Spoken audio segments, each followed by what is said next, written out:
మనకి విశిష్టమైన బచ్చల కూర. గ్రామీణ వాసులైతే బచ్చల కూర మీద మక్కువ ఎక్కువ. ఎందుకంటే వాళ్ళకి ఇంటి చుట్టూ భూమి ఉంటుంది, ఇంట్లోనే బచ్చల కూర పెంచుకుంటారు. ఈ బచ్చల కూర 2 రకాలుగా ఉంటుంది. ఒకటి దుబ్బు బచ్చలు అంటారు, కుదురుగా ఉంటుంది. ఇంకోటి కాడ బచ్చలు అంటారు, ఇక అది పాకేస్తూ ఉంటుంది. పెద్ద ఎక్కడ దొరికితే అక్కడికి పాకేస్తూ ఉంటుంది. ఈ రెండిట్లో కూడా కాడబచ్చల దుబ్బు బచ్చల అన్నీ ఓకే. కానీ దుబ్బు బచ్చల్లో కొంచెం ప్రజలు ఎక్కువ మక్కువ చూపిస్తారు. ఈ బచ్చల కూరలో పీచు పదార్థం అధికంగా ఉంటుంది. విటమిన్లు vitamin A, vitamin B3 niacin, vitamin C, vitamin K చక్కగా వాటిలో లభిస్తుంది. విశేషం ఏంటంటే బచ్చల కూరలో మన శరీరంలో జరిగే రసాయన ప్రక్రియలను ప్రభావితం చేసే ఒమేగా-3 ఫ్యాటీ ఆమ్లాలు కూడా ఉంటాయి. వీటితో పాటు ఖనిజ లవణాలైన సెలీనియం, ఐరను, కాల్షియము, పొటాషియం కూడా దీంట్లో బచ్చల కూరలో లభిస్తాయి. బచ్చల కూరకు 10 రకాల ఆరోగ్య ప్రయోజనాలు ఉన్నా వాటన్నిటిలో ముఖ్యమైనది, కీలకమైనది, విశిష్టమైనది ప్రప్రథమంగా షుగర్ వ్యాధి. దీన్నే డయాబెటీస్ అని, మధుమేహ వ్యాధి అని కూడా అంటారు. అటువంటి వారు బచ్చల కూర వినియోగం వల్ల రక్తంలో గ్లూకోజ్ శాతం స్థిరీకరించబడుతుంది, గ్లూకోజ్ నియంత్రణ బాగా జరుగుతుంది. బచ్చల కూరని ఉడకబెట్టుకుని కూర వండుకోవాలి. బచ్చల కూరే కాదు, ఏ ఆకుకూరన్నా నూనెలో వేయించి ఫ్రై, రోస్ట్ చేస్తే దాంట్లో ఉండే విటమిన్లు, ఖనిజ లవణాలు, పోషక విలువలన్నీ నిర్వీర్యమైపోయి నాశనం అయిపోతాయి. అందువల్ల ఏ ఆకుకూర కానీ, ఏ కూరగాయ కానీ రోస్టు, ఫ్రై, ఇగురు చేసుకోవటం మంచిది కాదు. షుగర్ వ్యాధి ఉన్న ప్రతి ఒక్కరూ కూడా మన వద్ద గ్లూకోమీటర్ అనే పరికరం ఉండాలి. ఈ గ్లూకోమీటర్ అనే పరికరం 1000 రూపాయల కంటే తక్కువ ఉంటుంది. ఇది వాడకము కూడా ఏం బ్రహ్మ విద్య కాదు. చదువు రాని వాళ్ళు, నిరక్షరాస్యులు, వేలిముద్ర వాళ్ళు కూడా వాడచ్చు. ఇది సెల్ ఫోన్ వినియోగము తెలిసిన ప్రతి ఒక్కరూ గ్లూకోమీటర్ అనే పరికరం ద్వారా పరగడుపున ఏమీ తినకుండా ఉన్నప్పుడు రక్తంలో గ్లూకోజ్ ఎంత, తిన్న తర్వాత గ్లూకోజ్ ఎంత అనేది మనం తెలుసుకోవచ్చు.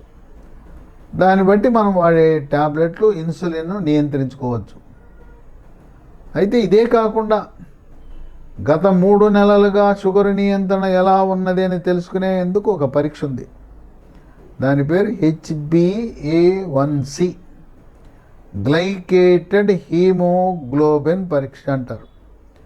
ఇది చేసినప్పుడు 7 ఉందనుకోండి, మంచి నియంత్రణ బాగుంది.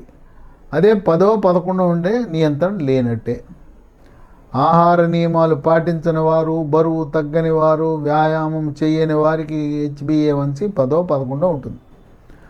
ఆ విధంగా ఆ రోజు రీడింగు కాకుండా గత చరిత్ర గురించి తెలిపే పరీక్ష HbA1c. కనుక బచ్చల కూర తినటం వల్ల మనకు షుగర్ ఉన్న వాళ్ళకి ఎంతో మేలు జరుగుతుంది. 2, దీంట్లో పీచు అధికంగా ఉండటం వల్ల బరువు తగ్గుతారు. బరువు అధికంగా ఉన్నవారు, స్థూలకాయము, భారీ కాయం ఉన్న ప్రతి ఒక్కరూ కూడా మెడ ముందు భాగాన సీతాకోక చిలుక ఆకారం నుండే థైరాయిడ్ గ్రంథి సరిగా పనిచేస్తుందా లేదా తెలుసుకోండి. ఎలా తెలుసుకోవాలి? రక్తంలో T3, T4, TSH అనే రక్త పరీక్ష చేసినప్పుడు T3, T4 తగ్గినా, TSH పెరిగినా థైరాయిడ్ గ్రంథి మందకొడిగా పనిచేస్తుందని గమనించండి. అసలు ఈ లోపం ఎందుకు వస్తుంది? థైరాయిడ్ ఉత్పత్తిలో థైరాయిడ్ గ్రంథి నుంచి థైరాక్సిన్ అనే హార్మోన్ ఉత్పత్తి అవుతుంది. దానికి ముడిసరుకు అయోడిన్. మనం ఇంట్లో వాడే టేబుల్ సాల్ట్, మెత్తడి ఉప్పులో తప్పనిసరిగా అయోడిన్ ఉండాలి. మనం ఏవేవో కంపెనీల్లో అయోడిన్ కలిగి ఉన్న ఉప్పు అని చెప్పి పట్టుకొస్తాం. అట్ట మీద అయోడిన్ ఉందని రాస్తారు. అయోడిన్ ఉందో లేదో మనకు తెలియదు. ఎందుకు వచ్చిన గొడవ? టాటా అయోడైజ్డ్ ఉప్పు, అన్నపూర్ణ అయోడైజ్డ్ ఉప్పు ఏదో ఒకటి కొనుక్కుంటే మన గ్యారంటీగా అవి ప్రముఖ కంపెనీలు కనుక మోసం జరగదు, అయోడిన్ ఖచ్చితంగా ఉంటుంది. మనం ఈ థైరాయిడ్ రక్త పరీక్ష చేయించుకోవడానికి లాంఛనంగా డాక్టర్ యొక్క ప్రిస్క్రిప్షన్ అవసరం లేదు. ఒక ప్రముఖ ల్యాబొరేటరీకి వెళ్తాం, వెళ్ళి నాకు థైరాయిడ్ పరీక్ష చేయండి అంటే చేస్తారు. ఎందుకంటే మనంతటగా మనం రక్త పరీక్షలు చేయించుకునే హక్కు మనకుంది. సాధారణంగా డాక్టర్ రిఫర్ చేస్తారు, డాక్టర్ కాకపోతే రిఫర్డ్ బై సెల్ఫ్, స్వయంగా చేయించుకున్నట్టు రాస్తారు. కనుక అనుమానం వచ్చినప్పుడు థైరాయిడ్ పరీక్ష చేయించుకోవడానికి వెనుకంజ వేయద్దు. అమ్మమ్మకు ఇది మహిళలకు థైరాయిడ్ లోపం ఎక్కువగా ఉండే అవకాశం ఉంది. ఇది జన్యుపరంగా కూడా థైరాయిడ్ లోపం వచ్చే అవకాశం ఉంది. కనుక అమ్మమ్మకు థైరాయిడ్ ఉందంటే మనవరాలు కూడా ఉంటుంది, చేయించుకోండి. ఇక 3, దీంట్లో మరో విశిష్టమైన గుణం ఏంటంటే జీర్ణశక్తిని మెరుగుపరిచి అజీర్తిని తరిమి కొడుతుంది. జీర్ణరసాలైన జఠరరసము, క్లోమరసము, పైత్యరసం యొక్క ఉత్పత్తిని పెంచి జీర్ణ ప్రక్రియ వేగవంతం చేస్తుంది. పీచు అధికంగా ఉండటం వల్ల మలబద్ధకాన్ని తరిమి కొట్టి మలబద్ధకం వల్ల వచ్చే మొలలు, దీన్నే అరిసి మొలలని, మూలశంకని, పైల్స్ అంటారు. పైల్స్ అనగా మల విసర్జన సమయంలో చుక్కలుగా కానీ ధారగా కానీ పిచ్చికారి కొట్టినట్టు రక్తం పడుతుంటుంది. మలబద్ధకాన్ని మనం పోగొడితే ఆటోమేటిక్గా మొలలు అవే పోతాయి, ఆపరేషన్ అవసరం ఉండవలసింది పనే ఉండదు. ఇక 4, చర్మ సౌందర్యాన్ని కాపాడుతుంది. చర్మము కాంతివంతంగా నిగనిగలాడుతుంది, మెరిసిపోతుంది, ముఖం కళగా ఉంటుంది, ముఖంపై మొటిమలు, మచ్చలు అవి రాకుండా కాపాడుతుంది. చర్మంపై పొక్కులు, గుల్లలు, సెగ్గడ్డలు, గజ్జి, తామరను నివారిస్తుంది. వృద్ధాప్యంలో ముఖం మీద ముడతలు, చర్మంపై ముడతలు వచ్చి ముసలితనం కొట్టొచ్చినట్టు ఉంటుంది. ఆ ముసలితనానికి సంకేతమైన ముడతలు రాకుండా చేస్తుంది. ఇక 5, రక్తహీనత. దీన్ని వైద్య పరిభాషలో అనీమియా అంటారు. సాధారణంగా కంప్లీట్ బ్లడ్ పిక్చర్ సిబిపి అనే పరీక్ష చేసినప్పుడు రక్తం యొక్క శాతం అంటే హీమోగ్లోబిన్ శాతము 12 నుంచి 15 గ్రాములు ఉండాలి. మహిళలకి నెలసరి సమయంలో, పీరియడ్ సమయంలో రక్తస్రావం జరగటం వల్ల చాలామందికి రక్తహీనత ఉంటుంది. ఈ బచ్చల కూర తింటే రక్తహీనతను తరిమి కొడుతుంది. గర్భవతులకు, బాలింతలకు కూడా రక్తహీనత అధికంగా ఉంటుంది కనుక వాళ్ళకు కూడా ఇది చాలా మేలు చేస్తుంది. 6, మెదడు యొక్క పనితీరును మెరుగుపరిచి ఏకాగ్రతను, జ్ఞాపక శక్తిని, కుంగుబాటు, డిప్రెషను, టెన్షను, కోపతాపాలు, చిరాకు, పరాకు, గందరగోళాన్ని నివారిస్తుంది. గాఢ నిద్ర మన సొంతం అయ్యేలా చేస్తుంది. నరాల బలహీనతను కూడా పోగొడుతుంది. 7, మూత్రపిండములో రాళ్ళుంటే అవి కరగటానికి ఉపయోగపడుతుంది, రాళ్ళు ఏర్పడకుండా నివారిస్తుంది. కొంతమందికి తరచుగా మూత్రంలో చీము కణాలు, మూత్ర విసర్జన సమయంలో నొప్పి, మంట, ఆ తరచు మూత్రంలో ఇన్ఫెక్షన్స్, యూరినరీ ట్రాక్ట్ ఇన్ఫెక్షన్స్ వచ్చిన వాళ్ళకి బచ్చల కూర తినటం వల్ల మేలు జరుగుతుంది. 8, కాలేయం యొక్క పనితీరును కూడా మెరుగుపరుస్తుంది. కామెర్లు వచ్చిన వారు, కామెర్లు వచ్చి తగ్గిన వారు, కాలేయ సమస్యలు ఉన్నవారు, కాలేయంకి కొన్ని వైరస్లు కాలేయంపై దాడి చేస్తాయి.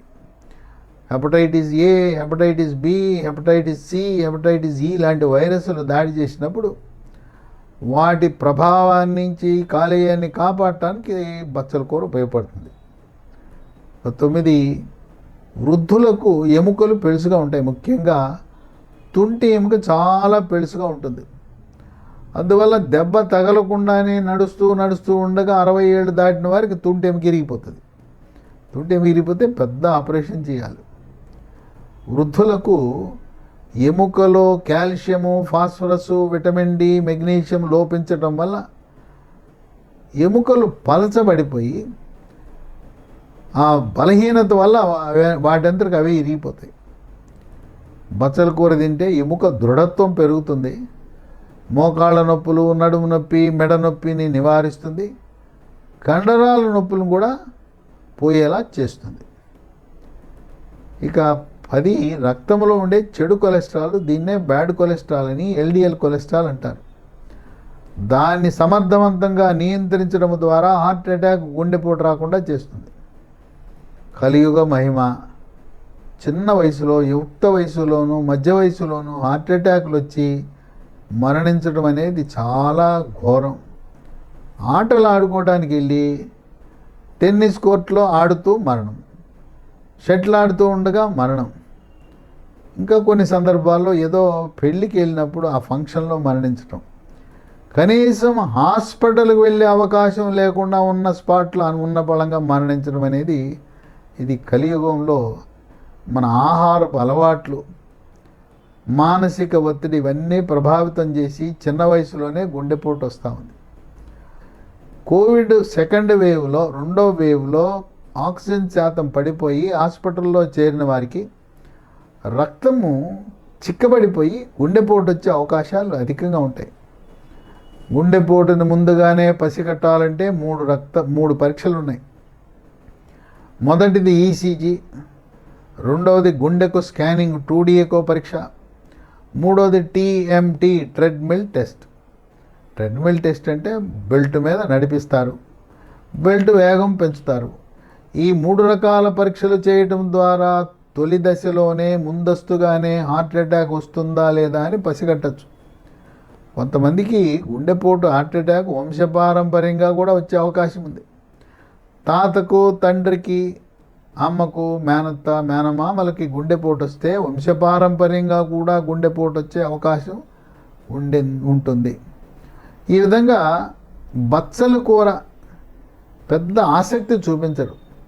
మనం వారంలో ఒకరోజు అన్ని రకాల ఆకుకూరలతో పాటు బచ్చలకు కూడా సముచిత స్థానం ఇచ్చి ఇది వినియోగించడం శ్రేష్టం, శ్రేయస్కరం, ఆరోగ్యకరం, ఆనందదాయకం. మనం హాస్పిటళ్లకు, డాక్టర్లకు, మందుల షాపులకు దూరంగా ఉండాలంటే మనకు ప్రకృతిలో లభించే అన్ని రకాల కూరగాయలు, అన్ని రకాల ఆకుకూరలు తినటం అనేది తప్పనిసరి.